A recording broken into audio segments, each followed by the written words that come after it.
everybody, and welcome to a possibly special bonus episode of Third Man In. It might just be a regular weekly episode. We don't really know yet. I'm here with Chuck. What's up, guys? What's up is this. TR is currently out. Like, normally we record this on Saturday afternoons.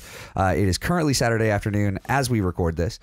TR is currently out of town because he's dropping a puck tonight because it is Terry Ryan night for the Tri-City Americans. So he's gone back to his junior team.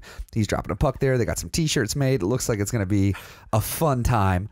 I'm sure it's going to be an incredible night for him, and that's awesome. He's due back in town tomorrow. I want one of those shirts so bad. I do too. I hope we better write him and be like, bring us back some fucking shirts. I think it would be funny if we got them without him knowing, and he comes in next week, and we're just both wearing one. Just like we don't say anything about it. We're just sitting down wearing them. I think that's the play. Yeah, I think that's the play. I think that's the thing, but there's also a solid chance he's just going to bring it back for us anyway. Hopefully. But anyway, so he's due back tomorrow.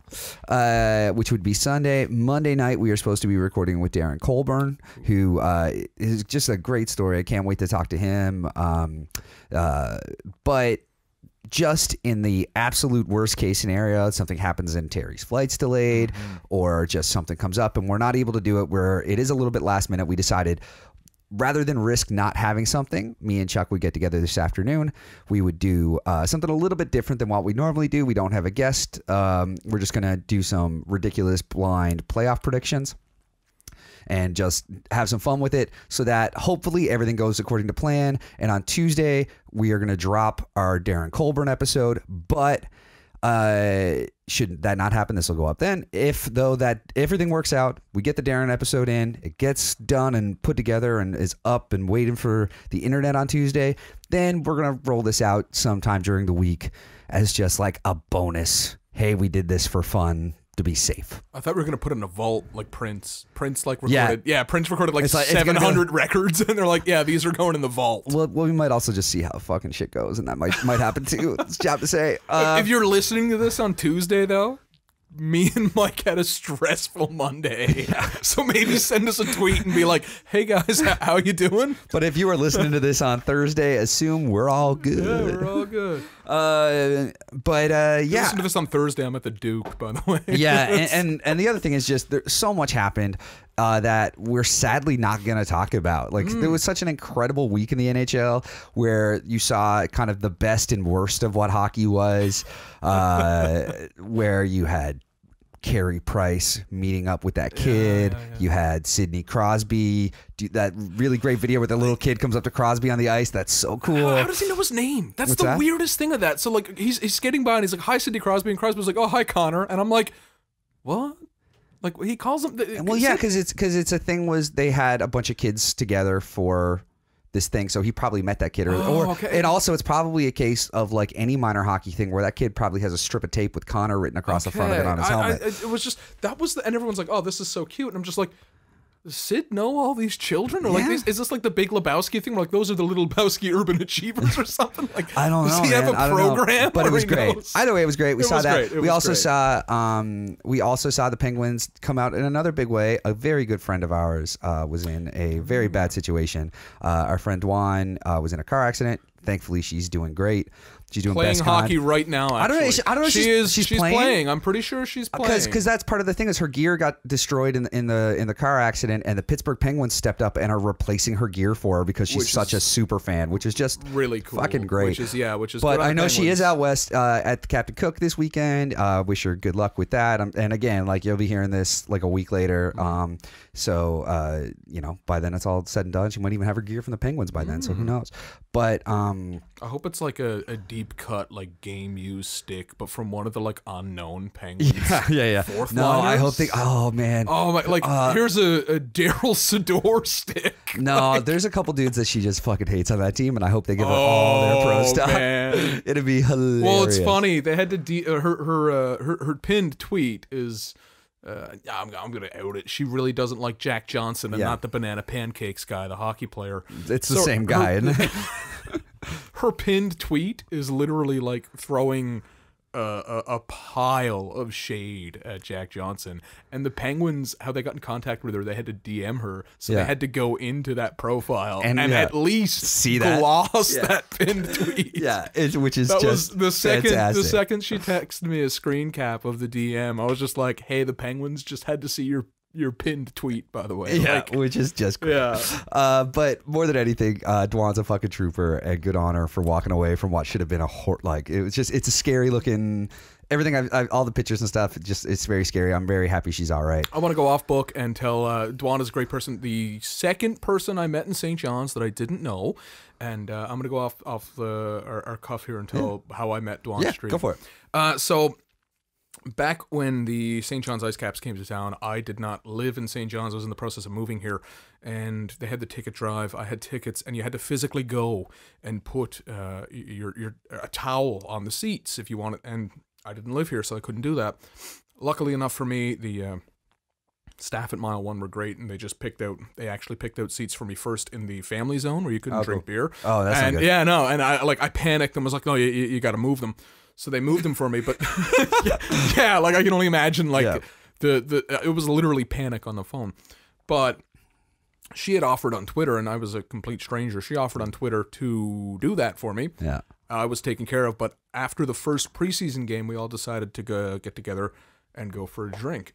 We ended up at the Republic, which I don't frequent anymore because of this night.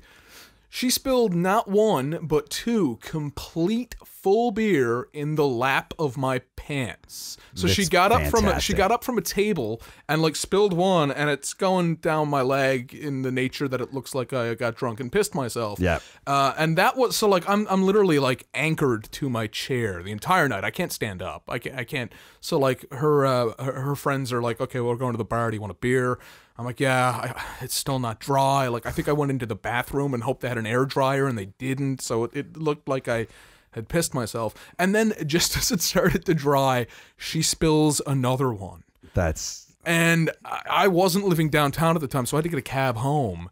And it's hard to get a cab on George Street when your pants don't look like you've pissed them. It's twice as hard. I literally jumped in a Bugden's cab that I had to literally, the guy was parked, I had to jump in. It was an older fellow who was mid-40s eating Winky's poutine. So I jump in, close the door, tell him my address, and he's like, all right. And he had a thick Newfoundland accent that I'm not going to be able to mimic, but his response was, all right there, cock, but first I'm going to eat my poutine. And I look over, he's got a poutine going. So we sit in absolute silence while he scarfs down a Winky's poutine. I'm going to say 3 to 5 minutes. And that's like skeet poutine, right? They use shredded cheese. They use the shredded cheese. It's in a paper bag. Yeah. And the second he finishes his poutine, he balls up the bag and puts it down in the thing. And as he's putting it in his little cup holder area, I guess he sees my lap. And he starts the car and he's like, I didn't piss, is it? And I was like, no. My friend spilled 2 beer on me. He's like, all right, well, as long as it ain't piss. And then I got home, and the second I walked into my house, my roommate was like... Dwan was there, just threw beer at you? My roommate was like, you didn't piss yourself, did you? Yeah. So that's how I met Dwan Street. She made it look like I pissed myself my first night on the town in St. John's. Well, that's great. I just met her outside Java Jive in Grand Falls one time. It's much less... it's a very anticlimactic story. Yeah. But again, we're really happy that she's doing well and that she's on the mend and she's getting some gear from the Penguins, which is really cool. Really so again, just she's got to take Jack Johnson on, but they're not going to retain salary. That's the problem. That's the trade-off. Either way, I'm glad she's doing all right. And moving on from that and all those crazy things that we want to talk about, but we won't kind of go in depth on because, again, we're hoping to do a full episode with Terry on Monday night. We're hoping that all that goes off without a hitch and everything's good. So what we decided we were going to do is something that we've decided to call blindly guessing at the future. And then there's a weird graphic that I did that kind of looks like the Back to the Future thing. Just altered enough so we don't get sued. Yeah. But and if you're watching this on YouTube, chances are that if you're like listening to this through a YouTube thing, that's probably going to be what the graphic for this is, instead of just the regular episode graphic. I was thinking if you're watching this on YouTube, we rip the DVD of Back to the Future and take away the audio and just have this over it. No, we're not. We'd definitely get sued. Well, it's more so that like I'm hopefully doing 2 episodes of this week, and I just don't have time. Yeah, to fuck around with that. You don't. Yeah, fair enough. But so what we're gonna do is last week was the trade deadline. Some stuff happened, like literally all the stuff. Yeah, it was crazy. so we're gonna talk a little bit about that, how we feel about the trade deadline, how we and then we've each done a bracket right through to the cup. And we are going to go based on the standings right now. Some feelings are going to get hurt in this room in like 15 minutes. Yeah. There's going to be hurt feelings. Oh, yeah? Oh, yeah, there's going to be. I know. Yeah. Well, I think my bracket's going to bum you out, and yours is going to bum me out. Mike is wearing a Bruins jersey right across from me. This is a radio program, but I guess I'd point this out. Yeah. Program. This is a program now. We've been upgraded. All right. So let's first talk about the trade deadline. Fucking everything happened. Yeah, no kidding. It was the most... satisfied I felt with the trade. Like, this is like, you know, back when TSN actually like had hockey all the time. This was like, you know, they would do the big trade center thing and they'd make it a whole day, and then nothing would happen except somebody would sneak a tweet about Fnuff's wife. Oh, I was going to talk about that. Onto their ticker and shit. Which is bullshit and stupid, and they shouldn't have fucking done it. And it's really like, TSN, how the fuck are you not monitoring those things? Anyway. Oh, an intern was. Someone was monitoring it. They just weren't getting paid. Yeah, and they were just like... They thought it was funny. And they're like, oh, this is going to drive conversation, and other networks are going to talk about it. Anyway. If you have a beer and like Sneaky D's at Toronto, and probably the person next to you that looks like they have a comms degree, be like, I'm that guy that let the tweet on. Yes, like that's someone's claim to fame. Oh, 100%. But this was the year that actually everything fucking happened. Everything but one. Everything but one. I want to call this year, I dubbed the trade deadline the NHL trade deadline brought to you by the Columbus Blue Jackets. Yeah, well, fuck. Man. But not even, like, on deadline day, the Blue Jackets didn't do that much, mainly because they had done so much in the week leading up to it, right? The weekend. Like, they started, like, Buddy started on it. Their GM, I can't remember his name. Yamo? Yeah, I think something so. like that. Yamo be there. Oh, it's my Michael McDonald joke of the week. Sneaking some blue-eyed soul into the. It was literally like he started. Have you ever had that weekend where, like, I don't know, you had way too much stuff to do, and it's just like, all right, let's get in, and you don't stop, like, you just don't stop from Friday night till Sunday. That was his weekend. Like, he was. Well, it started. I was at hockey on Friday afternoon. When the Duchesne trade, I think, went through, is when everyone got word that Duchesne was gone to the Blue Jackets. And then the weird thing, like the Duchesne deal and the Zingle deal being like separate are just weird to me. That was strange. It was just like, why not just do that as like one lump move? Is it because you want to just like, did he have like an over under on how many trades he was going to make and was just like doing this shit? Doing this shit just to like sneak it in. Bet his assistant GM. He's like, I bet you I can get 6 in a weekend. Like, no way. Well, fuck. I think the Panthers and Jets, I think, each did 6 in a day. Yeah. Well, the Panthers and Jets also made 2 trades with one another, but both were for a minor leaguer and future considerations. So they wouldn't swap minor leaguers. Yeah. They gave them a minor leaguer for future considerations. Yeah. And then the Panthers gave them a minor leaguer for, like, that was the weirdest. I think I took a screen cap of it and tweeted it, and I was like, there's a quicker way to do these things, guys. I know, right? Like, it was so weird. Like, and it just felt like it was just literally like they were just trying to like fuck around with the NHL like central office or whatever, just to like give them more shit to do. I got a little bit of a. I don't know if this is like a tinfoil hatty thing or something, but this was the first year I noticed that central NHL offices or whatever were like blocked and backed up. Yeah. And there were like, I don't know, maybe like 7 trades broken like an hour after that deadline. Yeah. I think they just did that as like a little bit of showmanship. Like when you're watching those like cooking shows and the guy fires a bunch of oil that literally sets the pan alight. Again, I don't know, because it's that thing. Or they're just trying to work out that future considerations trade. They're like, that's just so stupid. A fucking future. Like, it's just like, it seems so dumb to me that when you have trades happening now that are for like late draft picks 2 to 3 years out. Why not just throw one of them? Why say future? It's just dumb. I love it. I love it. It's like we don't know. We don't know what exactly you're worth. They'll get back to us after they see you play. But there's so many conditional things. Like you can, you can make a conditional whatever. Anyway, it's just it's dumb. But my thing is that there was just so many trades this year. I think it was just that like the NHL. I don't think it was them trying to like have showmanship. I think they were just used to what the NHL trade did and how anticlimactic it always is. And then like someone's just sitting there with their feet up at 4 o'clock and then just go, oh fuck, I got all this work to do now. I haven't checked the fax machine in a while. Exactly right. It's just like holy fuck, like. It's like, oh, little did they realize that everything coming from Kevin Cheveldayoff was going to their junk mail, and they were like, oh fuck, I thought this was spam. Here we go. I think another reason it was so busy this year is because it's almost like it's like going to a yard sale in Ottawa. But not only is it a yard sale, you can there actually was a yard sale in Ottawa. You can see like foreclosure signs on the house, so you know you're not paying full price for what this guy's asking. Oh yeah. Oh my word. Oh man. But back to so there were a lot of trades. Everyone is saying the clear and concise quote unquote winners of the trade deadline were the Blue Jackets, who picked up Duchesne, Dzingel.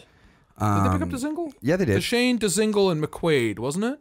They got out of McQuaid as well. Yeah. And is that it? Is that all they got? They got more, but that's what's stepping into their lineup. That's like that's the big impact of the trade. I'm gonna say all of those trades we forget by mid-April, and we'll get back to why we're gonna forget these by mid-April. I think the clear winner of the deadline for me is the Winnipeg Jets. I think so too. Kevin Hayes, man. I think that's a big pickup. I think it's a big pickup. I think it's a slightly odd pickup for them. I think he's kind of on brand for that Winnipeg. So he's a big dude who can also move, isn't it? Yeah, but it's also just that like they seem like, I mean, the Jet, like it's a good pickup for them, but it's weird because they had, I mean, by all accounts, based on how they're doing the series, like they had a really solid top six. They got so it's just six. like, but they didn't really lose. Like, here's the thing: like they gave up that Claude Lemieux's nephew or son or one of them. They gave up him, but like in my opinion, like yes, he's had a great year, but I honestly think it's the epitome of selling high on that guy. Oh, they also got Kincaid. They got Kincaid. I knew there was another one. No, but I mean, Kincaid. That's Columbus got Kincaid. No, I was looking up Columbus while you were talking about Winnipeg. That's in case, it's in case Bobrovsky goes rogue or something. Because in case Sergei Bobrovsky decides that he's going to be Sergei Bobrovsky. I find it funny. Like I don't know. There's been that whole thing. Like he told them that he wanted to trade all year. Yeah. The deadline comes and goes. There's already been that mystery incident. Maybe they're like, better pick up a goalie in case he just doesn't report. Yeah, well, I don't think it'll be that. I don't know. Chad Kilger did it once, eh? Yeah. Chad Kilger got traded off of the Leafs to the Panthers, and he was like, "Nope, not going to." And one of his, I mean, technically, so did Eric Lindros in that regard. Then, right? But I think Wade Belak also got traded to Florida that same deadline, and it was just like, not going, and that ended his career. He became a fireman. Yeah. But anyway, Chad Kilger moment for the show. But yeah, I think the Hayes pickup is a big one. I still though I like the Blue Jackets and what they did. I don't like the Blue Jackets, but I like what they did. I don't like the Blue Jackets. I like what they did in terms of, I think, as much as I hate Duchesne, I just don't like that kid. As much as that, him and Dzingel with also picking up McQuaid, who I love. Like I'm wearing a Bruins jersey. I fucking love Adam McQuaid. Was it you that was ragging on Duchesne? Was it you that texted me and ragging on Duchesne because of his Twitter bio? It reads like It reads like one of those mega guys. It's like it starts with like Christian father wannabe country singer, hockey player. It's like fuck off. If Matt hockey players, you're like 5th on the list of identifying features. It's anyway. But I like that they did that, made all those pickups, and then kept Panarin and kept Bobrovsky, and put the pieces around them that put them from, as of right now, as of today, as we're looking at things, they are currently holding on to the second wild card spot. They are 2 points back on the Montreal Canadiens as we speak, and I think. Oh, their next game is against Edmonton, so they'll probably make up those 2 points.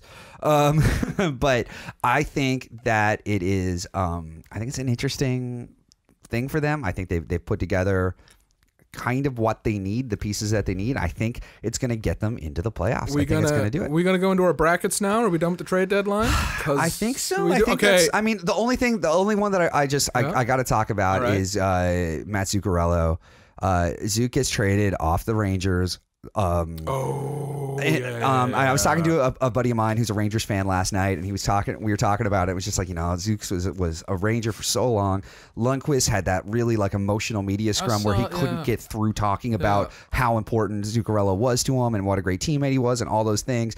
And he's like, holding back tears and all those things. And then the Dallas Stars get him. He puts up a goal and then breaks his fucking arm or some shit. His arm or his leg? It's an upper body injury. Okay, and so he's out for like 4 to 6 weeks. Like he's probably done for the rest of the regular season. That reminds me which is likely, depending on how our brackets look, possibly it for you're giving a little tease here. Little tease on what's going on in your West bracket, isn't it? A little tease there about it. So it's that reminds me of when the Leafs picked up Doug Gilmour at the very tail end of his career for literally one shift as a Toronto Maple Leaf again, and shattered his leg. He literally had one shift, went into the boards, kablamo, shattered his leg. They picked him up for like a depth player to go into that playoff run. And that was it. That ended his. Yeah, it was. Well, now this obviously isn't going. I don't think that's going to be the case with Zuccarello, but still, it was just one of those things of the Dallas Stars thought they were making a really good move for themselves, and arguably it was. Does he have a year left? Does he have a year left on that I'm contract? not sure. I'm not looking that up. Might be. I'm not fucking around going into like caps like cap fuck friendly. Yeah, shout out to Cap Friendly for settling a lot of bar arguments. But yeah, I think it was a good move that kind of unfortunately came back to bite him because he's hurt now, and that's too bad. And that's the worst, because that was also the thing with Simmons, because Simmons had in the Stadium Series game that happened, he had that high hit. He broke 2 Penguins, and they were both so it was a high hit on Dumoulin, which he didn't get suspended. He didn't get anything. No, he didn't get anything. But for me, it was that question mark of it became that thing of. Like, and the Department of Player Safety, like, they didn't even review it. He didn't have a hearing about it. He didn't have anything like that. I didn't think it was that bad. I didn't think it was that bad either. Penguins fans did.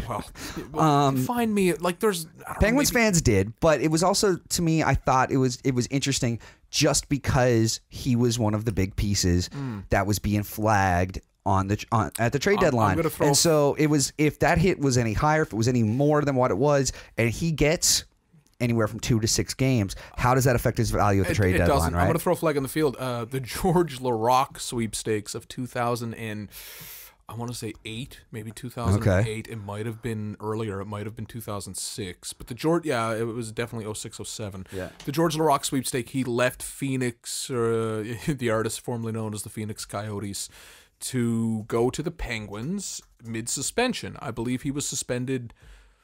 I want to say it was like a 2-3 gamer, and I think like Dan Carcillo went the other way for that trade. Actually, oh, really? Speaking of, and I think he was already serving a suspension, and I honestly think, in a roundabout way, the Penguins needed to add toughness, and they traded away probably what was one of the most effective tough guys in the last 10 years to get George Laraque, which if you just gave Dan Carcillo's George Laraque time to Dan Carcillo, you probably would have fared a little better. Yeah. There you go. Probably would have had a little bit better outcome there. Possibly. So a suspension, I don't think unless it's like a crazy Dave Clarkson 12. Yeah, and that's the thing, is I don't think that's the case. But it was just it's the question is, with a tough guy that's playing that tough guy role, is it something that you consider as a GM when you are looking at the trade deadline coming up? If you're gonna if he's gonna get suspended while he's on your team, well, this is not even that. It becomes the issue of like the way you sit somebody to protect an asset around the trade deadline. Do you do that with somebody like that, just to be like, don't fucking just do anything and get a fucking suspension? Is that something that happens? And That's stupid. It's just a dumb conversation we had. Forget I said it. As I'm saying it, I'm like, this is just dumb. I was gonna say my NHL GM experience is limited to video games, Mike. But when I'm playing those, I don't even really do it from the GM perspective. I do the last NHL video game I had on the reg was the NHL Slapshot, the Gretzky game for the Wii that had the little stick, and you take it, and that was one where you start playing in like Pee Wee, and you go from like 3-on-3 outdoor rink Pee Wee up into the NHL. I did really well. Your player caricature developed some bad habits late junior. Yeah, and it was just select go drinking with the boys for the third night in a row, and then you get the option when you go into and it's cool because when the game came out, I think the Fog Devils were still here. So when you go through junior, nice. I can't remember if it's the Fog Devils are still here or that. Yeah, I think it's the Fog Devils. So I think in the queue there's the Fog Devils, there wasn't. They didn't have the I can't remember what the ice caps. Yeah. There was no overlap on that for a bit. Wow. Like, wow. They've been gone for 40 years. Yeah, it's so weird, but so it was just fun. But it was also the thing where like when you got to the NHL draft, you could either like go into the draft and see where your player got taken, or hold out for your like or just like pick and sign with your favorite team so that you could just like be on whatever. And so I I put up some decent numbers. I remember I put up some decent numbers in junior, so I was like, you know what, I'm gonna go into the draft and so I can go first overall and hang my hat on that. And I went fourth to the fucking New Jersey Devils, and I was rotted. I got a no New Jersey policy, man. I don't even until the Devils get less boring hockey jerseys, I won't watch their games. I will watch the green. You know what kills me? When they bring out those green. But thirds. Why didn't they do that on the '90s throwback night with Putty? I saw that. Yeah. But here's the thing. I'll let you know why. Those jerseys weren't really around much in the '90s. But his face was green, so like it would have been fun to do it for the throwback night. But whatever, I don't care. I think they got rid of those in like '94. I don't care. Yeah. But yeah, either way, until they get better jerseys, that's it. I'm not watching them. Either way, we are going to take a minute to hear from our sponsor, Head Check Health, and you're going to get to hear TR's voice, which I'm sure you're missing up to this point because it's weird that he's not here with us. I keep looking to my right and where he usually sits, and a table and a camera bag. Miss you, TR. Yeah, miss you, buddy. And so we're going to hear from our sponsor, Head Check Health, and about some of the great stuff they're doing from TR, and then we will be back in a minute to talk through our weird brackets that we've made up. All right, we'll be right back. Concussions are serious business. Concussions and post-concussion syndrome had a huge effect on my career. Whether you're a player, a concerned parent, a coach, a risk manager, or an executive, they're a major area of concern. Head Check Health has developed software and services that improve the way concussions are assessed, tracked, and managed at all levels of sport. Their goal is to create a safer environment of play by giving better tools to the individuals responsible for documenting and assessing concussions and providing better data to administrators to make real health and safety improvements. Head Check currently works with organizations across the country like the Canadian Junior Hockey League, BC Hockey, Rugby Ontario, the Western Lacrosse Association, and more to advance their concussion management practices. If you're interested in learning more how Head Check can help your team or organization, please visit headcheckhealth.com or email info@headcheckhealth.com. That's headcheckhealth.com or info@headcheckhealth.com and tell them TR sent you. Okay, so it's time to blindly guess at the future. I feel like I need a theme song for this or something, like sound effects. I assume it's going to be Back in Time by Huey Lewis in the News.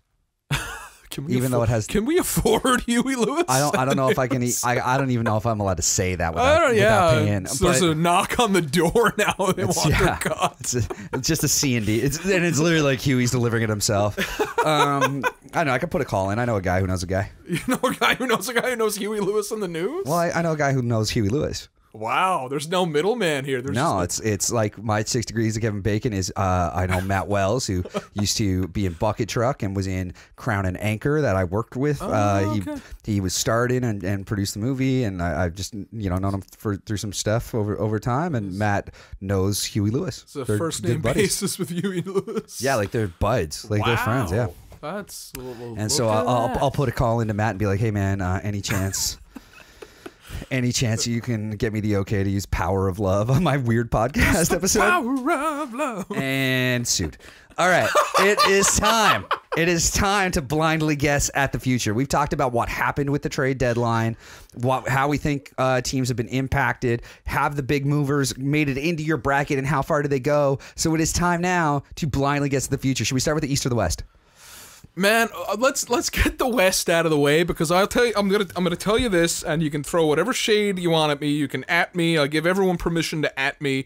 I got no time for the wild card position in the West. I think they should give those 2 wild card spots to the East. They deserve it. Yeah. Well, you're gonna get teams that are like substantially lower than 500 making the playoffs, which isn't, in my opinion, is right now, bit of a goof. Right now, the 2 teams. Right now, Colorado and Winnipeg. Colorado and Minnesota are tied for points with 68 each. Colorado's record is 28, 25, and 12. Man, if you got 68, they are only 3 points. And meanwhile, Tampa Bay has like 100 something points. Yeah, it's just silly. Tampa Bay is beating like baseball teams at baseball now. Fun fact: only one of those 2 teams makes it into one of the 2 teams I just mentioned makes it into my Western bracket. Let's get going. All right. Who do you have?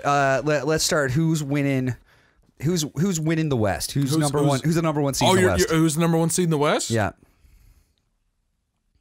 I got Winnipeg being the number 1 seed in the West. Really? Yeah, I got them going on a run down the stretch. All right. Yeah, I gave mine to Calgary. So my opening series. Actually, who's your opening series then? Who's your 1 and 8? You're not allowed to use that term anymore. Sorry. Yeah. Who's your 1 and 2nd wild card? Who's your 1 and 2nd wild card? I've got Winnipeg and Colorado. All right. Yeah, and I've got Winnipeg just doing a number on them. Yeah, and I feel like that's a safe bet. I don't even have Colorado in my bracket. I don't think they make it. You know what I think happens? Yeah. I'm having a team come out of nowhere to leapfrog what would have to be at this point. Right now they are 7 points back. I have, are you ready for this? Yep. The Edmonton Oilers. Oh my dear going God. on a late season run and sneaking in, so we get the Battle of Alberta. Good God. To open the West, and it's more so just because I want it to happen. Okay. I actually think it will. Okay, so I've done all of my wishing is done in the East. The West is so bad this year that I can't be bothered. I'm above it, Michael. I am above the West Conference. All right, that's fair. But I've got Calgary and Edmonton in a Battle of Alberta. Because I just think it would be the most Edmonton Oilers thing ever to sneak into the playoffs under the tutelage of Keith Gretzky as their interim. But as their interim GM, Gretz sneaking in a team that is, just like they're just a piece away from all the I just think it's one of those things of the West is such a clusterfuck. You have so many teams that are in it but not. That I honestly think that right now, Minnesota are as far back from St. Louis. I got them coming out. I got Minnesota coming out. Minnesota are as far out are basically the same distance from St. Louis in the standings as Edmonton is from Minnesota. So I think it's all within reach for the wild card spots in the West. It's a gift that you said. I feel that the Edmonton Oilers are just one ingredient or one piece away, because to me it's like, but that ingredient is like the dough to a pizza. So if you make a pizza with no dough, you've just got a big fucking mess. Which is what I call the Edmonton Oilers. What you're saying is they should have got a bread man in? Hey, you make these once a week. I'm allowed to be like, oh, they should have got Panarin, and that would have been funny to make that joke, and it would have landed. But unfortunately, it didn't. I'm just gonna drink my coffee over here while you talk about your all right. Bracket. My second bracket, I've got the Cal Dal series is my second in the West. I've got Calgary beating Dallas, but I got that one being like a surprisingly fun long series. I got that like a 6-7 gamer. I got Calgary, like I said, against Edmonton. So I have Dallas not making it.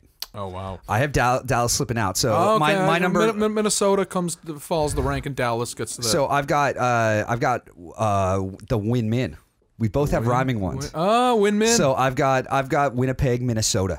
The nobody wants to live in these cities during the winter series. Unless you're from there and you're really proud of it. And even then, probably not. But yeah, I've got the win-min. And I've got that happening. and I've got Winnipeg coming out on top of that one. I think if it happens, it's going to be a long series. I think it's going to be good though. I think it's going to be a good one. You're gonna go next. Oh, you've drawn your bracket. I've drawn my in front of me. bracket. Hide that from me. I don't want spoilers. I'm trying to hide it from you. Okay. So my next would be again the Pacific. It would be a Pacific matchup where we've got San Jose, Vegas. Like it's we finally overlapped. I got that one too. Yeah, I got that's that a one given. too. Like that's going to be a thing. Neither one of them are going to catch Calgary. Yep. San Jose is not moving from second. Like it's that series is basically set. Who you got coming in on top? That series is basically set in stone. Okay, no, sorry. That's 2 in a row. And I've got Vegas winning. Oh, that do one. you? See, Yeah. I've got San Jose winning it. I got Vegas. Okay. I got Vegas simply because as much as I love Joe Thornton and stuff, I just think again San Jose is just San Jose. Like they just can't. Fair. Well, yeah, they only made the finals a few years ago, but San Jose. What happens though to this San Jose team if they get bounced in the first round? They went out and picked up Carlson.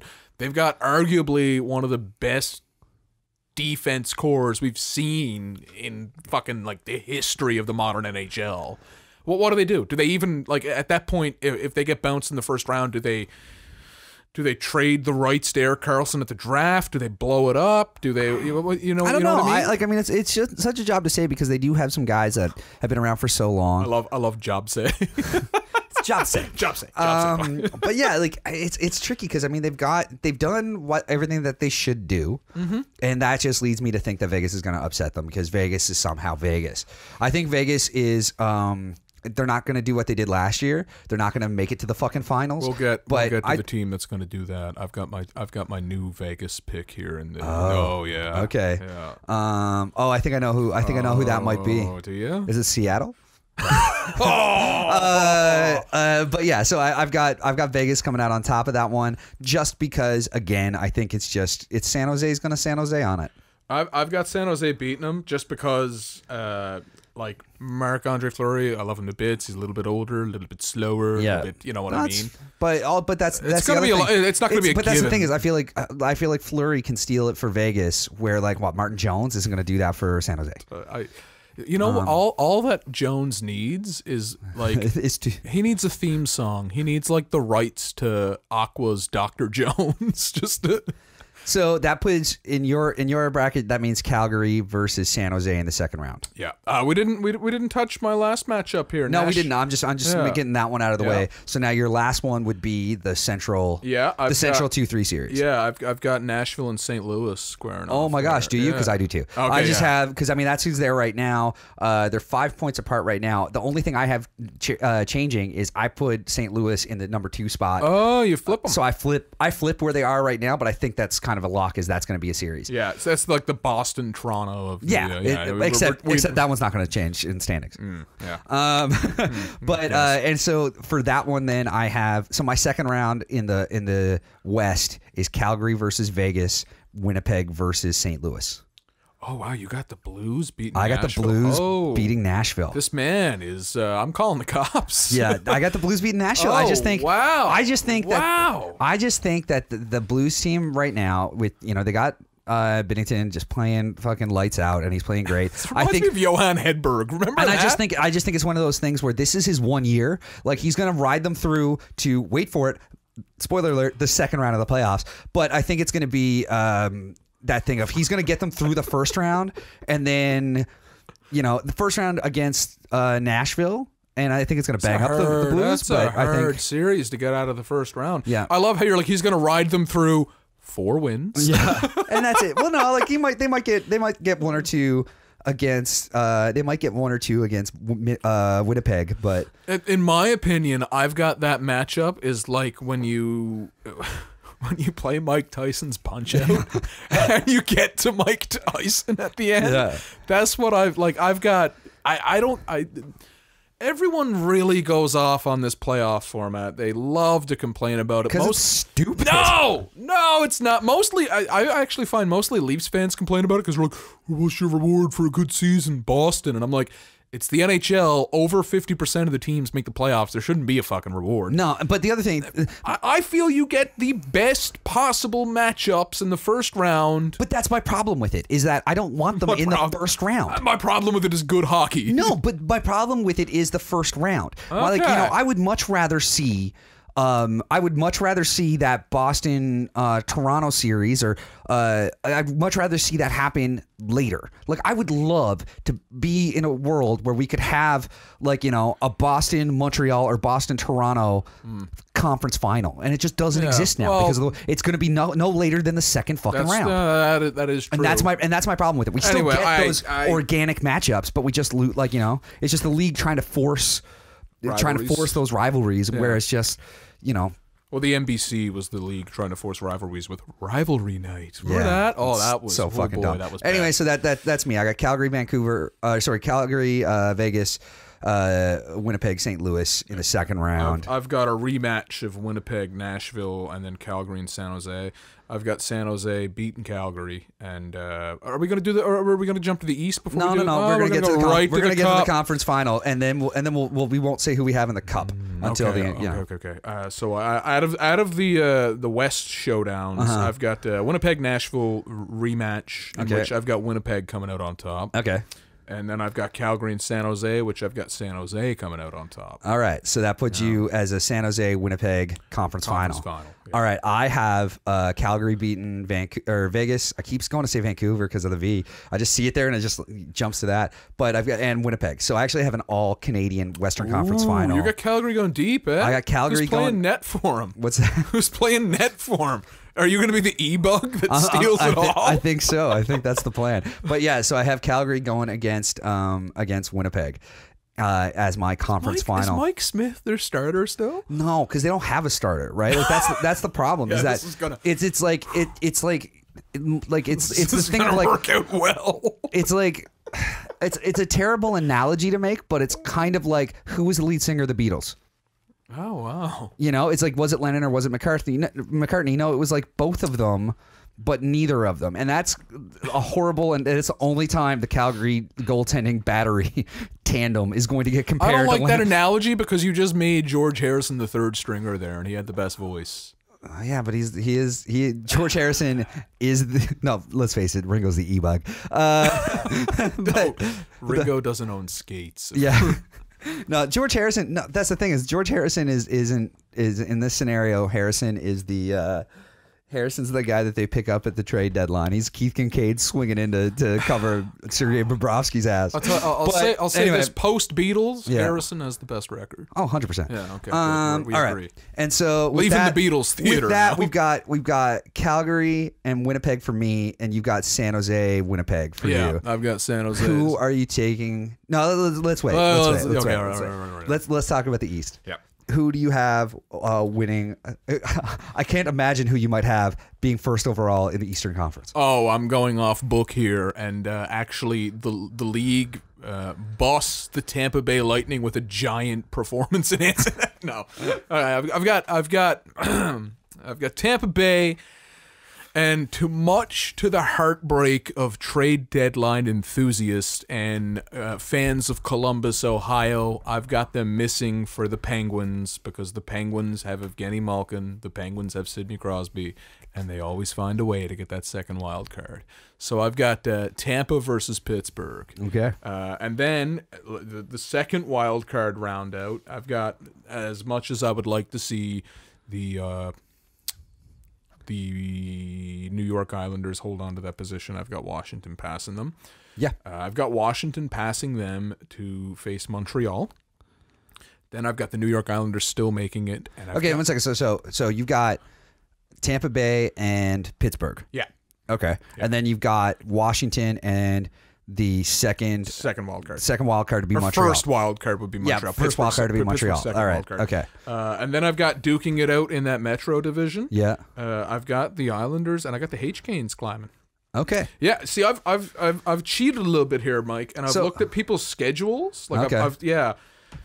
See, I didn't do that. Yeah, no. See, I'm really I didn't make this educated. I blindly guessed. I did not make. I'm really wound up. So I'm gonna give something away about myself right here. How you feeling about the Atlantic?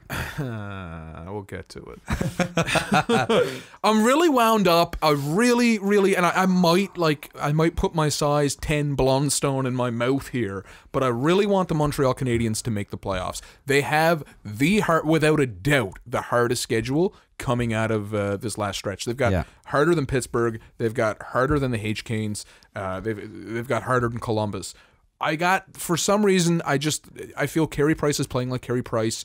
I feel that we're recording this on a Saturday afternoon. Mm-hmm. They just did 3 wins in a row and 3 different fuckers got hat tricks. Like, they are moving. Yeah. And spoiler alert, I'm a real, this might be like tinfoil hatty, but I feel if the Leafs and the Habs both make the playoffs, the league's going to make more money. The league makes more money, the cap goes up. The cap goes up, my Leafs can keep all them young boys. You can sign Kapanen, you can sign Marner. All right. You could keep those young darling sons of mine and give them the paydays they deserve. So I really want the Habs to make the playoffs here. So that's who I've got, and then I've got the inevitable spring fling of Toronto versus Boston. All right. So what I've got here is I have not what you just said happened. I have Montreal missing. Oh, the cap! Think of the cap, Michael. Because what I've got here is for my first number 1 versus number 8, or number 1 versus the second wild card. I've got the Tampa Bay Lightning facing off against the Carolina Hurricanes. Oh, the H-Can bunch of jerks. I think those bunch of jerks drop out of the 3rd spot they're currently holding in the Metro. They grab that second wild card spot. Okay, I got them flying. I still have in the wait, did I? Yeah. Yes, okay. So I have the Islanders. Oh, you got the Islanders holding that division lead. I got the Islanders holding that division lead. On now. And facing off against the Columbus Blue Jackets. Okay, that's a series I wouldn't watch. What's that? I'm not gonna lie to you. I would not turn on the television. I would not turn on the television for that at all. But I have it. Matt Martin tearing up. I have it happening. And then so that gives me the Metro. The Metro 2-3 is Washington Pittsburgh. Ooh. So I got Pittsburgh sneaking into that 3rd spot and playing Washington in the first round, and of course Boston and Toronto. Because that's up there with just like that's just going to be a thing that happens. I think it's kind of it's kind of there. All right, so I'm going to do my winnings here now. So I got Tampa getting upset. There's 3 teams. Yeah, that's look at your. Oh, okay. But I'm getting upset by the fucking Hurricanes. Oh wow! You see, I was just gonna say those bunch of jerks are gonna spoil it for everyone. There's 3 teams I can kind of see upsetting the Tampa Bay Lightning. Yeah. And 2 of those. Well, one, it would have to be the second round for Boston to do it. Yeah. So I think they're gonna get. I got. Of the teams that can beat this Tampa team, it's going to be either Pittsburgh, which I've got, Montreal, or Boston. Yeah. So I got them not coming out of that first. Every time because you got them against Pittsburgh, I got them against Pittsburgh, and they've played a couple times this year, and Pittsburgh has really aggravated them, and they trounced them once. Well, I mean, look at the Boston game the other night. Yeah, to me, it's the Tampa Bay Lightning are a team, and I've said it kind of before. It's like I think they are not unlike the Toronto Maple Leafs to a degree in that they've kind of been crumbling under those kind of bigger scenarios. Like they play Boston, they're going into it with this incredible win streak. And it's one of those, like both teams are on like a 14-point run or whatever the fuck it is. It's just intense, and Tampa Bay just didn't show up. Yeah, and they got their fucking ass, and it's the same thing like that Pittsburgh game where they just got rattled and made dumb moves. They fucking you had Paquette fucking run at Letang. You had fucking Malkin get into a scrap. Well, we're not gonna call it a slap with fucking Stamkos. Like it's just Cedric Paquette has no neck, eh? They just the Tampa Bay Lightning I just don't think have playoff composure. Well, I just think there's I think there's a certain degree of teams that have, and I like, I honestly think the Montreal Canadiens would have an easier time beating them than the Penguins will. Yeah. Because, like, they just get in their own zone. They don't have the... No, they don't have the tendency to get hemmed in, but when they do a lot of boneheaded shit. It's like if Carolina does it, they're doing it in 7 in my scenario. Oh, it's like it's a 7-game overtime upset that just shuts the. I've got the Penguins in 5, man. No, I got them going against Carolina and losing in overtime in 7 is kind of my thought there. It's just like that heartbreaker at home. Where it's just and then it's like, do they do the storm surge on visiting ice? Like, oh man, no. Even though speaking of, did you see the other night? I haven't decided if he fanned on it or not, but there is a solid chance that when the Bruins got up 3-0 on them. Oh, they pulled the Kucherov. Yeah, is it Kucherov that does that? Yeah, Marchand went in on a breakaway. I wasn't a fan. And I was like, did he fan on it or did he do the move? He did the move. And I was like, it's like he 110% did the move. And I kind of love it. I saw that. I kind of love that he did it. I saw that out of the corner of my eye on TVA Sports at the Duke when I was looking for the Leafs game. I kind of love that he did it. Anyway, so I've got Tampa Bay being upset by Carolina. I've got Pittsburgh knocking out the reigning champs, the Washington Capitals. And I have the Columbus Blue Jackets knocking out the New York Islanders. How about that Boston series, Mike? Who have you got? Oh, I got Boston. Yeah. Okay. Yeah. I've got Pittsburgh beating Tampa. Okay. Unfortunately, and I want to pick Montreal over Washington. I want to do it, but I just I can't. I think that's one of the teams that Montreal just can't beat. Unfortunately, I Braden Holtby, he don't impress me much, but I just anyway. Then I got the H-Canes beating the Islanders. Yeah. I've got that. Like, that's going to be a quick series in my opinion. And I'm taking my Leafs, man. Are you? I'm telling you, and here's why, and this is, everyone is going into this, even Leafs fans that I know, they're treating this like, can I say something mildly inappropriate? Of course. They're treating this like when my grandmother was in a home. Like, sorry, Nan, but like, it's like it's only a matter of time. That's what they're treating the end of this season like. And I gotta tell you, like, all it takes is you win one on the road, and you win. It's 100%. We put them to 7 last year with a much worse forward corp.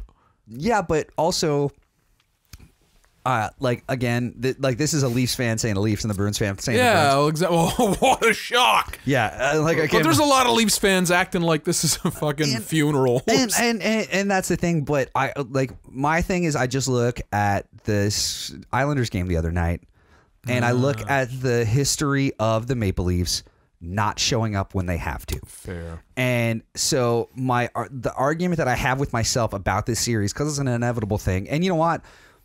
Good on them if they pull it off. I don't personally think they're going to, but like, I love the idea that maybe that game is that's the fuck this, we can't do it anymore. Like, that's we just lost 6-1 to the Islanders after they just disrespected our player. Okay.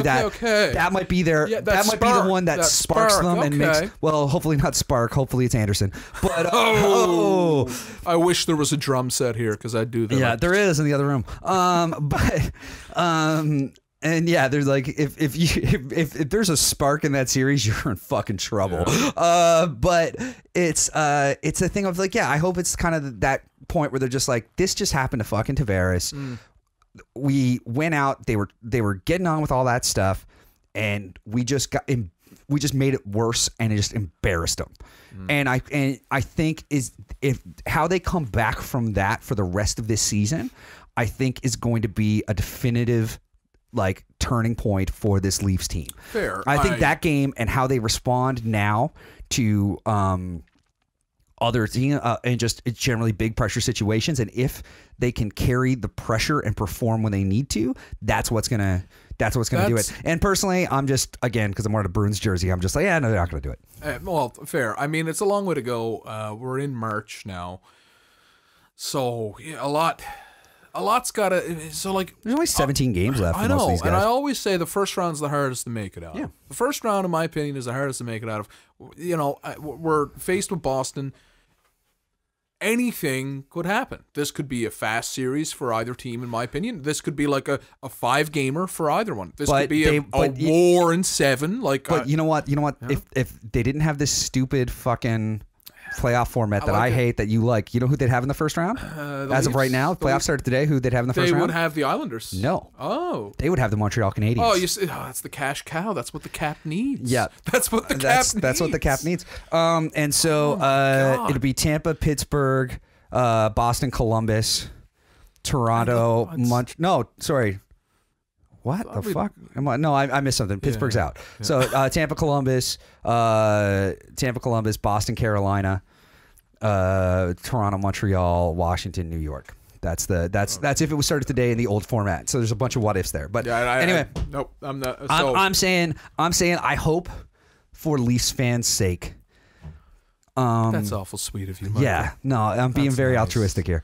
Talking like a man who knows he's going to win. No, I make a steak and beer bet with my buddy Joel every year. He's a steak and beer bet. Yeah, we do a case of beer and a steak dinner. Yes, boy. Where's that steak dinner to? What's that? He cooks me dinner. Oh, okay. I thought like you guys were getting. You like how I said like, oh no, he cooks me dinner. Oh, that's because oh my god. Historically, I've won said bet. But yeah, but I have Boston beating Toronto to face Carolina in the second round. Okay. And that spoiler alert also goes Boston's way. So in my my reseed where the top gets upset by a second wild card, I've got everyone. Well, no, because it's not because at that point though, isn't it still? It still has to go. So who do you have? Sorry, I've got Pittsburgh upsetting Tampa. Yeah, and then I've got Washington beating the Habs. Okay, and then I've got the H-Canes beating the Islanders, and the Leafs beating the Bruins. So I'm not even sure how that. It gives us Washington, Pittsburgh, and Toronto, and the H-Canes. Okay. All right. Then I've got once again I've got that second round Washington Pittsburgh match. I'm giving it to Washington. I've got Pittsburgh up against Columbus in the second. Gross. And I've got Columbus coming out. Do you? Yeah, I got Columbus again. I think they made some moves at the deadline. I think Columbus makes it to the Eastern Conference Final. In my scenario to face the Boston Bruins. Okay, so here's the stinger. I've got my Leafs going up against the H-Canes, and the date is March 2nd. Okay. And I got the H-Canes being this year's Vegas. I got the H-Canes upsetting the Leafs in the second round. Okay. And taking on the Washington Capitals. Yeah. And I've got the H-Canes going to the finals. Okay, so that puts your final at... What's that? Oh, we didn't do this. We didn't announce who we thought we were going to win the conference finals. No, so Winnipeg versus San Jose is my conference final out west. And I've got San Jose and the H-Canes in the final. That's that what I've got. Sounds so depressing. Oh, man. That sounds like such a bummer of a fucking... I know, but I just keep... And the fucking madness of all this is that my entire bracket, it's March 2nd, the H-Canes could miss, and someone's listening to this and could be like, what a fucking lunatic this man is. On March 2nd of 2019, Charles Pickett said that the Carolina Hurricanes were going to the Stanley Cup final. I've got San Jose absolutely undressing them, by the way, in the finals. But it's just that, man, if I'm right, someone please check on Donald S. Cherry. That's all I gotta say. Like, somebody, please. Yeah. But I just and it's funny because the season started. Actually, Dave Hodge put a tweet out this morning. Yeah. And I was drinking coffee and listening to the new Hawksley Workman record when I read this. It was like, how's the record? A great record. How's the coffee? Oh my god, great coffee. How's the tweet?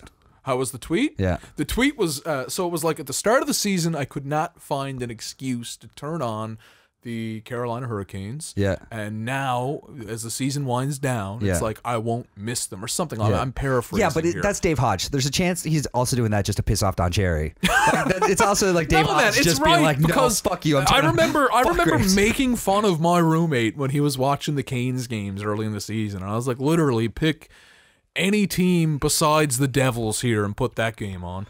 And now I'm like, who are the H-Canes playing tonight? Like, and the funny thing is, everyone's like, oh, it's all a gimmick. They look like fools. the arena still isn't selling out. No. Like it's, you know what I mean? Like they're doing great. The arena, and they're having fun, and that's good. And I'm happy for them that they're having fun. I'm not somebody who's putting a line in the sand and saying like, no, they're a bunch of jerks. I'm not saying, you know, I love that they leaned into the bunch of jerks thing. Yeah, that is beautiful. I look at it from the standpoint of, if I was on that team, I'd be the guy like, oh fuck, we got to do this again. Oh, like, really? I just you see, I would not be into it, and I know I would be into it just because I'm geez. of the type of person I am. Like I'd just be like, oh fuck, like I do it a couple times and be like, oh, it's cool. And then like I would kind of get tired of it fast. Oh no, if I'm on that team, I'm Hogan to the NWO, man. I'm playing the belt like a guitar. Like I am. Oh man, I am on. Yeah. Especially like when people get annoyed by it. Yeah. Oh geez, man, I would take cans of spray paint out on like the road and start spraying stuff on there. I'd probably get suspended. Oh man. They'd probably be like, and the funny thing is, if I was on this team, I wouldn't be a fucking hockey player. I'd probably be like a stick boy, like Kyle Dubas was. Like they'd be like, man, what's with the guy in like the equipment manager's jumpsuit going foolish during these storm surges? Like, this man he's tackled our mascot on the road. Like, somebody needs to step in here. Oh, I would be so on board. You for would just that. go like full gritty on it. Oh my god, yeah, no, yeah, full gritty is a good way. Yeah. Oh, that's the other. A part of me kind of wishes that right now Philly is 5 points back of a playoff spot, and it would be fun to see. It would be fun to see Gritty see what Gritty would do in the playoffs, but we'll probably a couple years from having to worry about it. Do you think Gritty Mania dies? No. You don't think? All right, no. This is here in all things. I don't think Gritty lets it. I don't know. Here's my Gritty, thing on this. Since we're blindly guessing in the future here. With all things that are like edgy, and I got a feeling Gritty just jumps the Sharks like probably mid-season and goes way too far, and the Flyers organization has to apologize for something Gritty does, and that kills it. The second they apologize for something, I was there last week watching the Stadium Series. I was flicking back and forth, and I was so worried Gritty was gonna. They Shawn Michaels them, eh? Well, I was worried they were going to Owen Hart. Oh yeah. I think I tweeted that. I was like, don't take Gritty and Owen Hart. Yeah. I was a big Owen Hart fan as a kid too. Yeah, but oh man, I was so fucking scared watching him come in. Also, did you see the tweet that the LA Kings mascot Bailey the Lion? Yeah.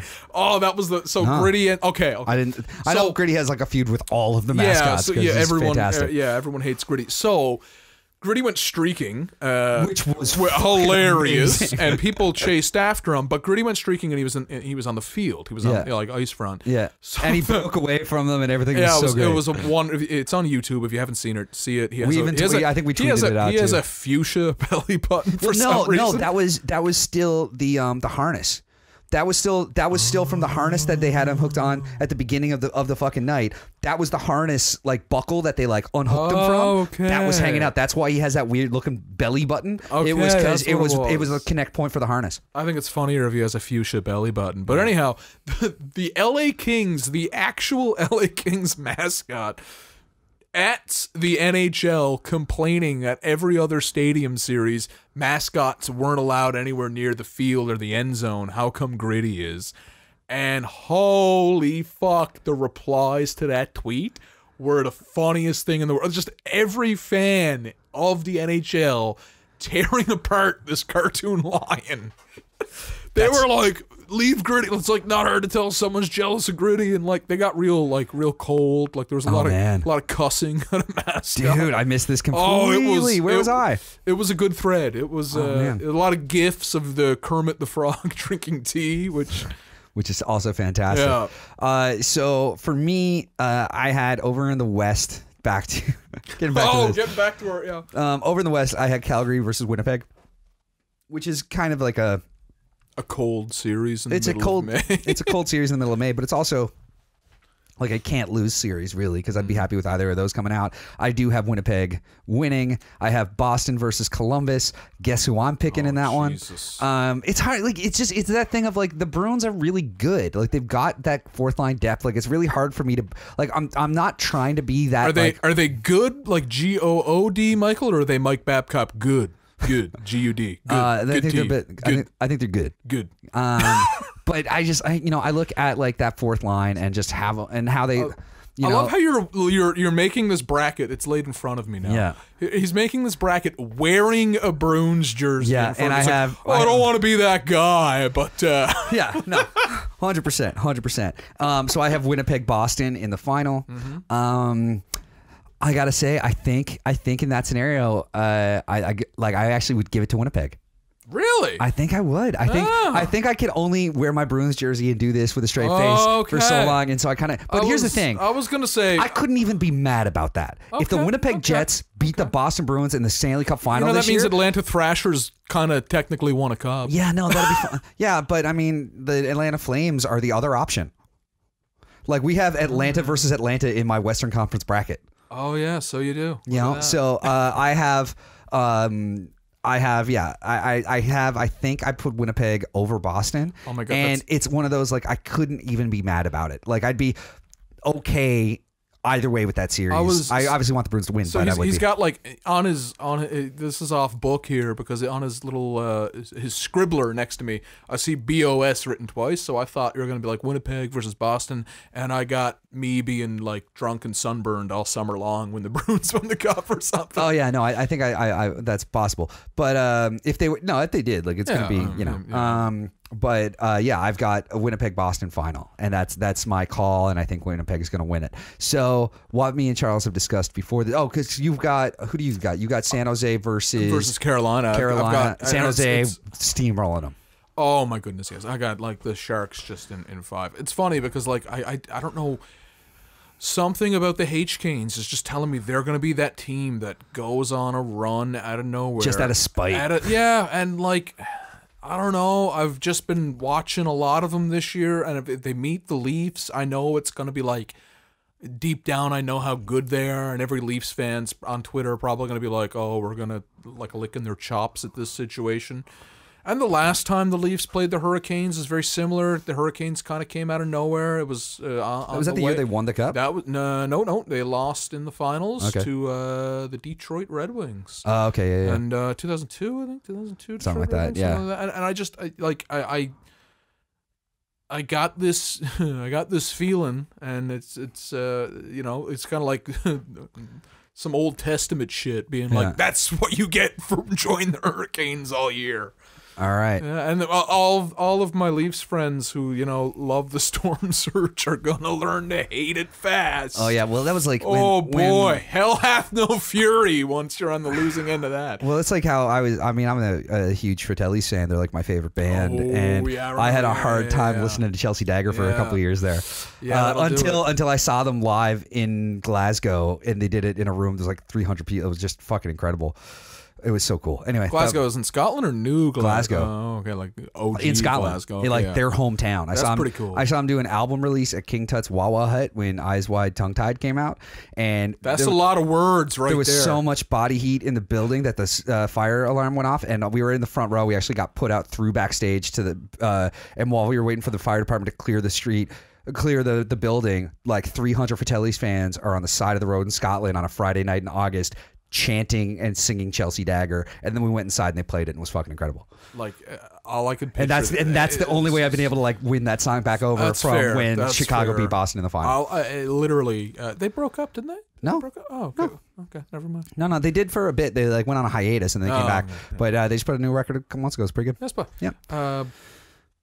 Where were we? It was you were saying, we had gotten to our finals predictions. You've got San Jose winning it this year. I've got Winnipeg. I think it's shocking to me that after what the clusterfuck the West is this year, both of us have West teams winning. Yeah, well, I've got San Jose for a list of reasons. One, that defense is scary. Boy, I'd prefer a different. That's a sexy defense, man. That is like, oh boy, that is like.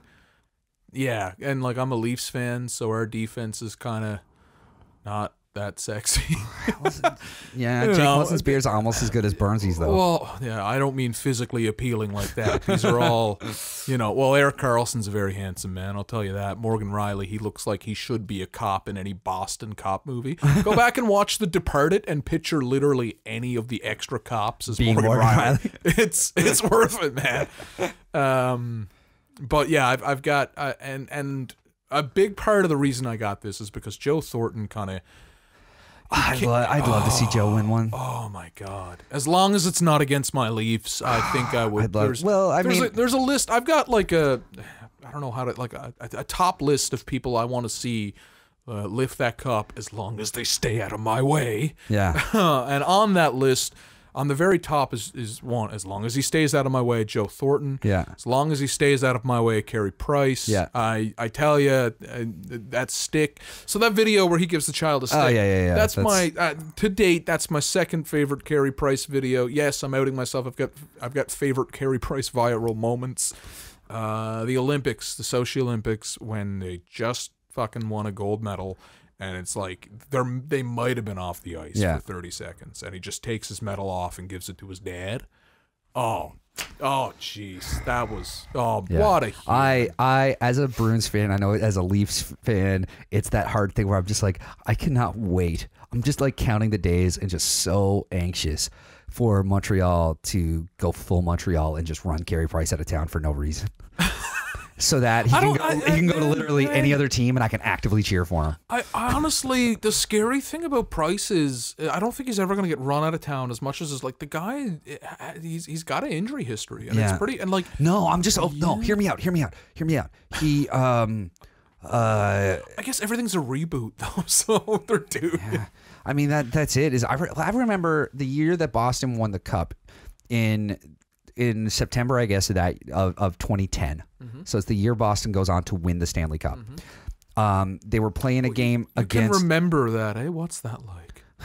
It's so good. Yeah. I cried. It was great. But in September that year, Carey Price is playing Boston in Montreal in an exhibition game. I know. That's on my list. That's on my list of Carey Price viral moments. I think Boston beat them like 6-3 or something like that. 6-1. 6-1. It was just something stupid. Yep. And like the fans were booing Price. Oh, they Bronx cheered him. He made a save in the third. Yeah. And they literally gave him a Bronx cheer.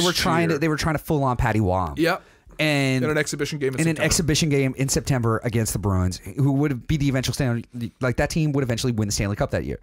And they did that, and it was just like, and I think like Price's thing in the scrum was just like, guys, it's exhibition game. Like, who gives a fuck? The line was, and this is on my top Carey Price viral moments list. He told them that they need to quote chill out. Yeah, and that was my favorite. Like, they were like, "Well, what do you have to say about the fans tonight?" He's like, "Oh, well, they need to chill out and like relax. It's September." Yeah, and that was like, to me, that was like chef's kiss. Like, it's fantastic. And but yeah, I'm just waiting for that moment so I can just actively cheer for him. Because I like when hockey players show personality instead of being like robots. And I think we're really in a good era right now. GUD, good era. Yeah. For hockey players showing personality. We're getting it back, right? Like, I feel like we went a long time where you kind of weren't allowed and everyone was, and they were just like, I think it was a long time where the league was trying so hard to just like get that mass appeal. They were trying to like bury all the character and color of people's personalities. And, you know, they were trying to market the league by having glowing pucks and shit. And now they're at a point. Looking at the glowing puck a few weeks ago. And now it's a point where I don't think they're like actively like searching out that color as much as they're just not trying to suppress it anymore. Like, they're not trying to keep the interesting like personality parts of the game away the way they had been for a bit. Like, they're letting people shine a little bit that way. One example I would give on how like player personalities that are bright are shining a little bit hotter these days are Crosby. So midway through this season, they're beating up on the Rangers one game. They're beating out. It's like 5-1 or something. Yeah. And there's a guy who's got like a marker and signs, and Crosby ends up in the penalty box a bunch of times. This guy's right next to the box. And he's like making signs on the fly. Yeah. And anyway, so going and like he's got these clever signs. I did that at a Growlers game this year. Did you? Yeah. Nice. You can continue, and then I'll tell you my story. So going like these signs and like, I don't know, Crosby in 2009, he would not even look or crack a smirk. He wouldn't pay attention to it. Crosby in 2011 wouldn't do that. Crosby in 2014 wouldn't do that. Crosby in 2019, he not only laughs at it, but in the intermission, he gets one of the trainers on the team to run the guy up a stick that he signs. Yeah, and it says like, nice chirps. something kind of clever, I think, along the lines of keeping me company or something like that. So this guy was making fun of. I'm going to call him the best player in the world. Yep. I'm always going to call him the best player in the world. In the middle of a game, Crosby thinks, you know what? Let's show this fucking guy. I'll write something saucy on a stick and sign it and give it to him. You don't get that. You don't even get that 2 years ago, in my opinion. No, I think Sidney Crosby this year has shown more of a glimpse into who Sidney Crosby is than we have at this point in his career. And I think a big part of that is that there's a little bit of pressure off him in a bunch of different ways. Yeah. You've got Connor McDavid, you've got Austin Matthews, you've got all these like younger guys who are coming up and becoming Patrick Fortnite Line. You know, you've got these guys that are coming up and being kind of like the faces of the league. Like it's that new, like there's a bit of a changing of the guard there in terms of everything NHL for 10 years was Sidney Crosby's face. Fair. And now it's not quite not quite that. And I mean, he's still everywhere, but he's not everywhere in the same way. And also, the guy's got 3 cups now, so that pressure 3 cups, 2 Conn Smythes, 2 Olympic golds, World Cup of hockey. And that's the thing is he's done all those things, so he doesn't have any of that shit to prove anymore. And now I think he's just kind of relaxing and enjoying being Sidney Crosby a little bit more than.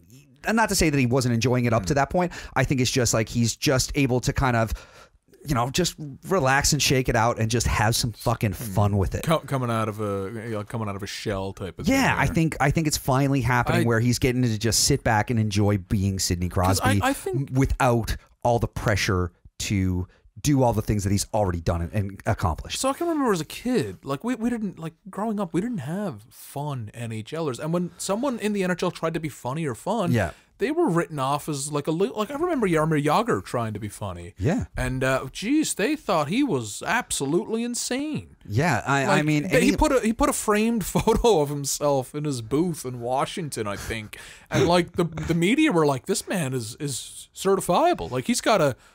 He needs to seek help. I remember in 2013 in the Cup final, when he was playing for Boston, and they're doing the feature, and like it's a bunch of guys from Boston and Chicago, and they're asking who their favorite player was growing up. It's like I'm so and so. I'm from this place. My favorite player when I was a kid. My favorite player when I was a kid was, and it's like always like. Oh come on! You're a Bruins fan. You can't do this. I'm Brad Marchand. I'm from Nova Scotia. My favorite player growing up was I don't know. Jaromir Jagr. No, he's definitely he liked the greaseball. My favorite player growing up was like anyone who had the nickname the Rat.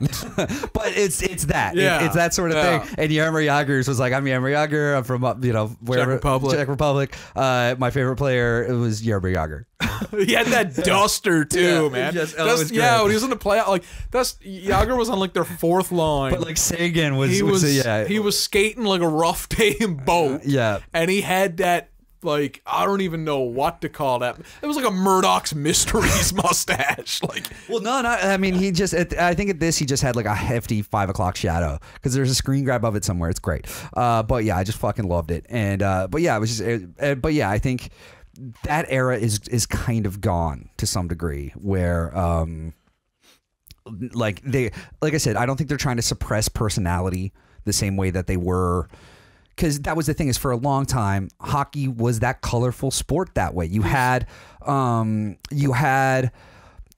these guys, especially in the 70s when it was such a rough and tumble league. You had the WHA, you had all this stuff happening and just all these great, fun characters. And then for a long time, the league was trying to like expand and grow and break into markets, and they thought that that's what was hurting them and keeping them from doing it. So they tried to like very much suppress it and make it a very bland product that they thought was more consumable because it was just so bland and inoffensive. And bringing in that fun is what makes hockey great. Mike, I'm not going to lie to you, man. I tuned out a lot of that because I looked up Jaromir Jagr with this massive... He looks like Lemmy from Motorhead in this. Oh, yeah. No, that's that was the great. look, man. But that's not what it was in this... Like, I absolutely adore that. But it's not what was in that screen grab for the playoff, like, promo thing. I'm gonna see if I can find... but it wasn't there. But so earlier this year, I went to a Growlers game, and we were sitting. Our seats were right next to the Growlers bench. So we're first row. I'm like, if I'm sitting right here, the bench is right next to me. And broadside to you. Yeah, and right so broadside. And so Brad Barone, the backup goalie, is sitting right next to me. And throughout the game, whenever there's action in the far end of the rink, he's getting up to look at it. And I'm like, I'm just there and I'm just like grumbling. I'm like, motherfucker, I paid to be here. Yeah, I'm looking at the backups digits. Yeah, and so at one point I went off, I was getting a beer and I was walking around. At this point, after having several beer, and so I go up and I'm walking past the thing where, like, I think it's Sun Life Financial has a thing where, like, they have the things for kids to make signs. Yes, kids to make signs. So I go over to the guy. I'm like, you got a black marker there? And so he gives me a fucking marker, and I make a sign that just says, like, "Hey, Barone, sit down. I can't see." That's pretty good. And anytime he stands up, I just hold it up against the glass behind his back, and he didn't catch it at all. The whole game is like, whenever he stood up, I just put it there, and no one could see it because it was like into his back. But it just said, I think I still got it somewhere. It's just like, "Hey, Barone." I love how, like, the Sunlight Financial little area for children and one drunk adult to make signs. One drunk adult to make. We're allowed to make signs. One drunk adult is allowed to make a sign or night here, sir. And dude, just one. And dude loved it. Like, the guy at the Sun Life thing was like, "This is fucking great, man." Good. Like, it was so good. But yeah, and then, like, held it up, and I don't think I've been back. Like, that was back in January. I haven't been back to a game since. I gotta go back. Really? I gotta check it out. Was there a few weeks ago? While we're on the subject, I just want to give a shout out and, like, I don't know, something like, probably I would just stop short of saying, like, some money from my wallet to Growlers captain Melindy, who got in for that. I should not be allowed to see content like that for free. I'm talking about, like, I honestly, I feel like I pay a Netflix subscription. That's $9 a month. I've gotten more joy out of this video than Netflix. Of Melindy in a scrap right after warm-ups in the tunnel of a barn up and on. It looks like, it literally looks like, right? They're playing the Brampton Beast. It's the Brampton Beast. It literally looks like the arena I grew up with in Lab West and Wabush. Like, all it's missing is, like, I don't know, Zamboni driver Gord. Gord Walsh. Gord Walsh, man. This is his second shout out on the show. Yeah, the last time you accused him of being a drug dealer after. I did not accuse him of being a drug dealer, maybe, per se. But yeah, I just, if you haven't seen the video, it is, it's as close to a Slapshot reboot as you can get. The guys are throwing fists in the tunnel. This has brought me more smiles in the last little while. So it's just it's the funniest, coolest thing. I don't know what the Brampton Beast guy did or said to get under, or to get trounced like that. Perhaps, I know Melindy is from the Goulds, so maybe he said, like, Goulds don't rule or something. But I wouldn't sauce him over the phone. I'll tell you that. And here's the other thing. Melindy right now is serving a suspension, but I just happen to have the Growlers roster up here and looking at it. And right now, Melindy leads the Growlers in penalty minutes. Yeah, like 6,005. Number 2 on the Growlers for penalty minutes right now is Matt Bradley with 37 PIMs. James Melindy has 136. He has 99. He almost has him lapped by a hundo. He had 99 more penalty minutes, and he's currently serving a 7-game suspension. I tell you, like, I don't know how I can possibly thank him for starting that racket and just making the internet a happy, fun play. I love it. It's like the man is feeding another man right hooks, and it's like, thank you for making me smile. And Adam Party coming in big as well. Party has only played 28 games and has 26. So he's high on the list for, you know, he's only 11 penalty minutes back from the number 2 spot, and he's played 22 less games than that guy. Did they both get 7 gamers for that got scrap? sevens for Okay, it. that's fair.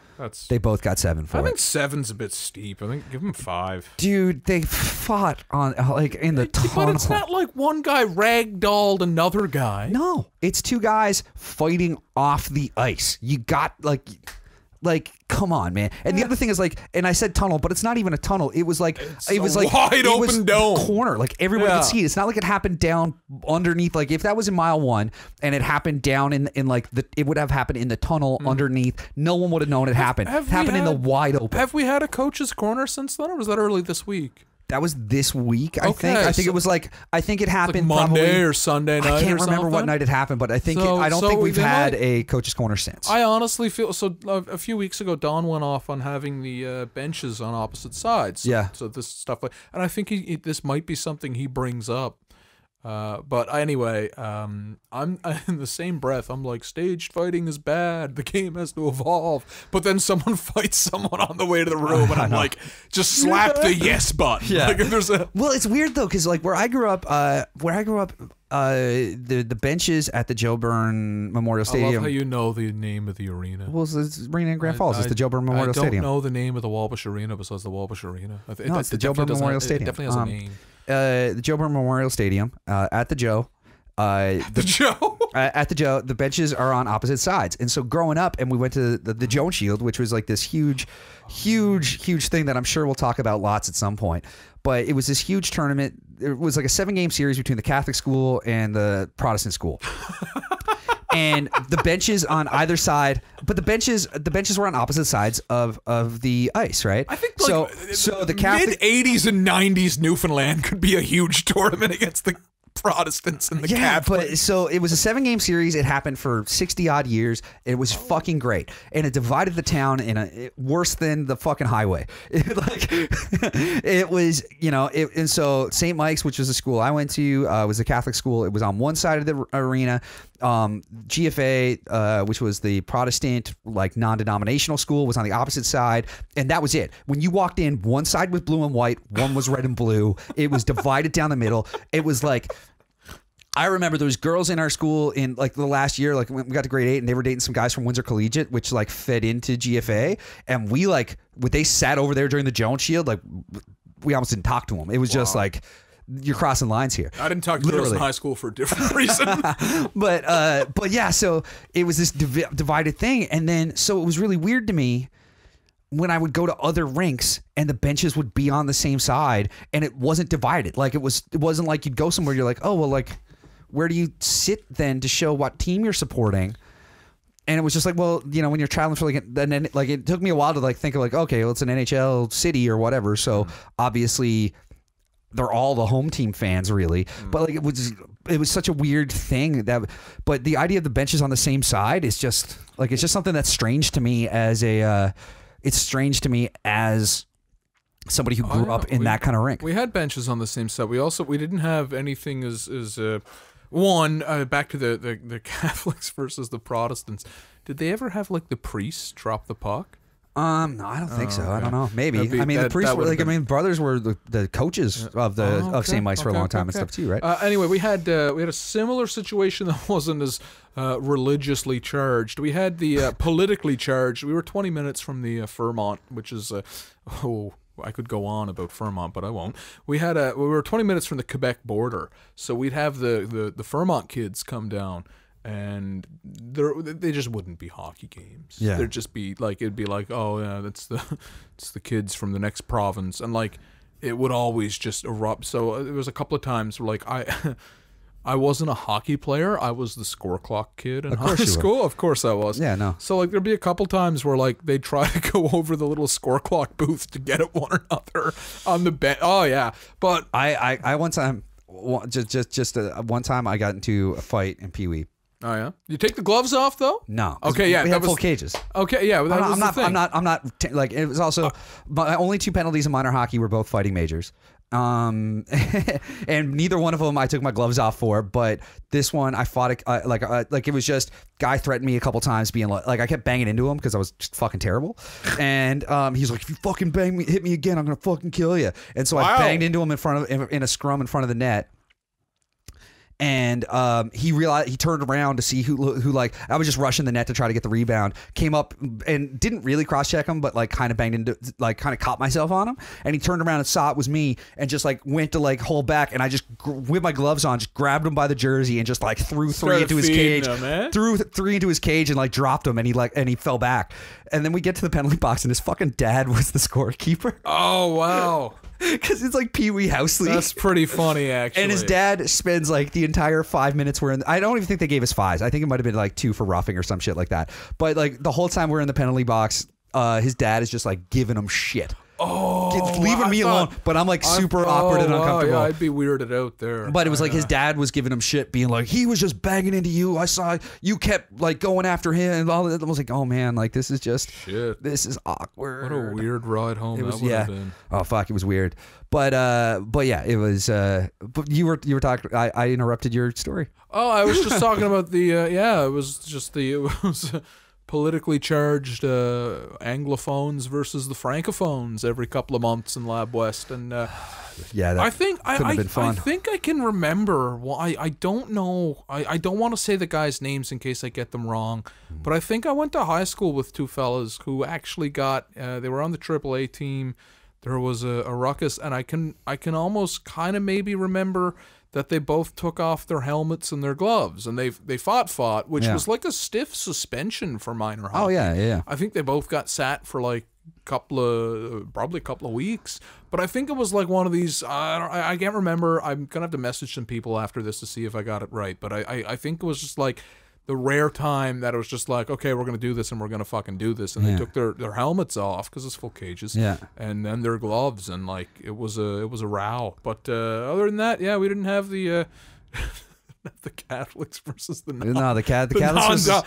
I wish the Catholic team was like the Conquistadors or something. No, it was the Sentinels. Oh, okay. It was the Sentinels versus the Griffins. Griffins. Yeah, the Griffins were. It was the Grand Falls Academy Griffins and the St. Mike Sentinels. St. Mike's Sentinels. Yeah, St. Mike's. That's a Catholic school, all right. Yeah. But it was a hell of a time. It was good. It was some of the best hockey. Like it was honestly just, and you can still find it. There's a game in particular. GFA won the last one, which I'm still a little bitter about. How long ago was this, Mike? It ended 20 years ago. The last one would have been April of 98, because in 98, 99 the schools all like merged.